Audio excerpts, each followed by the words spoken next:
તરીકે નોંધાયેલ છેતરપિંડીના ગુનામાં નાસ્તા ફરતા એક આરોપીને વલસાડના વાગલધરાથી ઝડપી પાડ્યો છે। નવસારી એલસીબી સ્ટાફના અધિકારીઓ અને કર્મચારીઓ જ્યારે પેટ્રોલિંગ અને વર્કઆઉટમાં હતા ત્યારે પોલીસ કોન્સ્ટેબલ અર્જુનભાઈ, નિલેશભાઈ અને વિજયભાઈને હ્યુમન ઇન્ટેલિજન્સ દ્વારા ચોક્કસ બાતમી મળી હતી।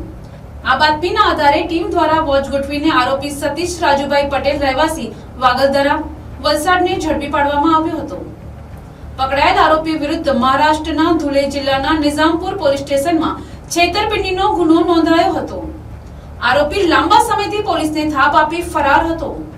નવસારી એલસીબી કાયદેસરની કાર્યવાહી પૂર્ણ કરી આરોપીનો કબજો નિઝામપુર પોલીસને સોંપ્યો છે।